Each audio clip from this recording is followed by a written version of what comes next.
Shield ടീമിന്റെ തുടക്കം അറിയാമോ? 2012 സർവൈവർ സീരീസ് നടക്കുന്നു. WWE ചാമ്പ്യൻഷിപ്പിന് വേണ്ടിയിട്ടുള്ള മാച്ചാണ് നടക്കുന്നത്. CM Punk versus John Cena versus Ryback തമ്മിലാണ് മത്സരിക്കുന്നത്. ഇതിൽ CM Punk ആണ് WWE ചാമ്പ്യൻ ആയിട്ടുള്ളത്. 364 ദിവസമായിട്ട് CM Punk WWE ചാമ്പ്യനായിട്ട് നിൽക്കുകയാണ്. പങ്ക് ആണെങ്കിൽ ആ ഒരു സമയത്ത് വില്ലൻ ക്യാരക്ടറും കൂടിയാണ് ചെയ്യുന്നത്. ഹെയ്മാൻ അവിടെ നിന്നും പറയുന്നുണ്ട്, ഒരൊറ്റ ദിവസം കൂടി നീ കാത്തിരുന്ന് കഴിഞ്ഞാൽ നിനക്ക് 365 ദിവസം ചാമ്പ്യനായി മാറാമെന്നുള്ളത്.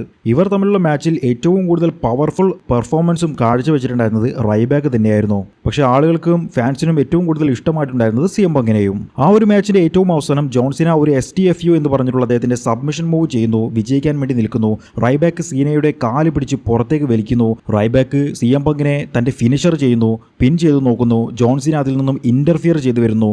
റൈബാക്ക് അപ്പോഴേക്കും ജോൺ സീനയെ തന്റെ ഫിനിഷർ ചെയ്യുന്നു. കഴിഞ്ഞ് റൈബാക്ക് ചാമ്പ്യനായി എന്നുള്ളത് ഉറപ്പിച്ചു. അപ്പോഴതാ 3 പേർ വരുന്നു, അറ്റാക്ക് ചെയ്യുന്നു റൈബാക്കിനെയും ജോൺ സീനയെയും. ഇവർ 3 പേരും NXTയിലെ താരങ്ങളാണ് എന്നുള്ളത് കമന്റേറ്റേഴ്സ് പറയുകയുണ്ടായി. ഇവർ 3 പേരും കൂടി വന്നുകൊണ്ട് റൈബാക്കിനെ അനൗൺസർ ടേബിളിന്റെ മുകളിലേക്ക് ഒരു പവർ ബോംബ് ചെയ്തു. ഈ ഒരു അവസരം മുതലെടുത്തുകൊണ്ട് CM Punk ജോൺ സീനയെ പിൻ ചെയ്തുകൊണ്ട് ആ ഒരു മാച്ചിൽ വിജയിക്കുകയുണ്ടായി. ആരാണ് വന്നിട്ടുണ്ടായിരുന്ന താരങ്ങൾ? അവർ എന്തിനാണ് ഇവരെ അറ്റാക്ക് ചെയ്തിട്ടുണ്ടായിരുന്നത്? ആർക്കും അറിയില്ല. ഇവർ 3 പേരും ബാക്ക് സ്റ്റേജിലേക്ക് പോവുകയുണ്ടായി.